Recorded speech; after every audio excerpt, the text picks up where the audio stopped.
अंधजन मंडळाचे शंकर सेठ साबळे नेत्र रुग्णालय, प्रकल्प HV Desai I institute Pune, सहाय्यता शंकरा आय फाउंडेशन.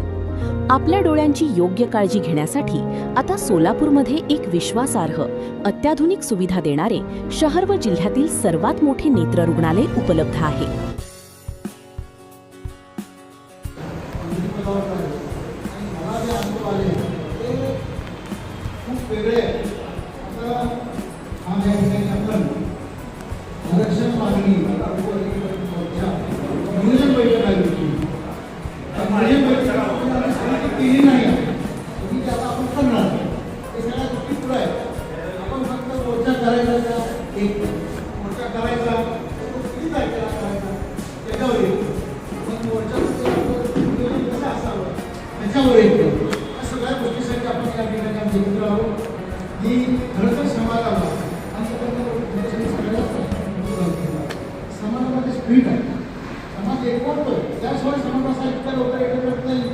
समाजामध्ये आहे आपण बघितलंय 2-2 दिवसात मोर्चेच्या मुलीच्या प्रकरणात जळगावच्या प्रकरणात 2 दिवसात केला आहे. जयंतीचा विशेष होऊन आला, जयंतीचा मोसम चालला होता. मिटिंग कधी घ्यायची हा विषय होता. प्रत्येकाने मोर्चा झाला पाहिजे. आपण मिटिंग मोर्चा कधी करणार नाही, त्याच्या आधी मोर्चा झाला पाहिजे असं त्यांनी आग्रह धरला. तो मोर्चा त्या मोर्चा टाकतो निश्चित छोट्या कार्यकर्त्यामध्ये येतात, समाजामध्ये येतात, समाजाने ही ताकद म्हणून ते मोर्चे आपल्याला या मोर्चाच्याबद्दल खूप अतिसमज सुद्धा नको, गैरसमज सुद्धा नको, समजच ठेवा आणि वास्तव काय, आपले अनुभव काय, या सगळ्या गोष्टींचा गोळाबेरीज करून आपण या सगळ्या गोष्टीचं नियोजन करावं असं मला नम्रपणाने वाटतं.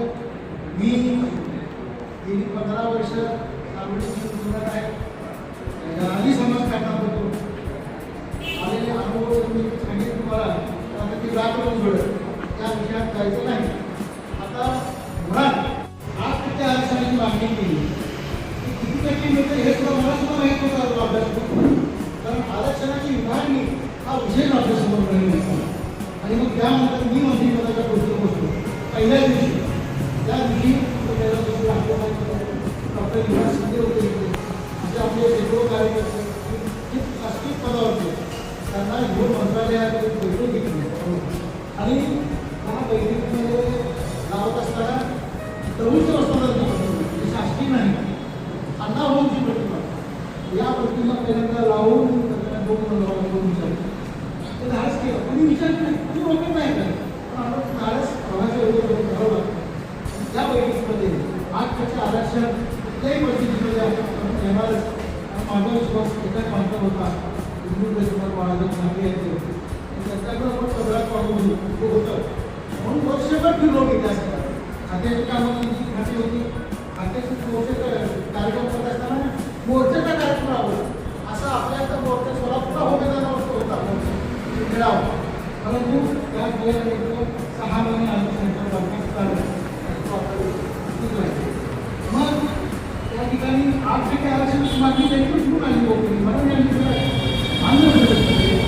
त्यावेळेला बाकीच्या समाजाला म्हणजे आपल्या मातंग समाजाला 8% आरक्षण केंद्र सरकारने दिले आणि त्या आरक्षणाला त्या सुप्रीम कोर्टामध्ये चॅलेंज झाल्यानंतर ते आरक्षण त्या ठिकाणी त्याला स्थगिती मिळाली. रद्द झालं नाही, स्थगिती मिळाली. कोर्टाने स्टे दिला आणि स्टे दिल्यानंतर पुन्हा ते सुप्रीम कोर्टासमोर गेल्यानंतर तो स्थगिती 5 न्यायमूर्तीच्या उठवली.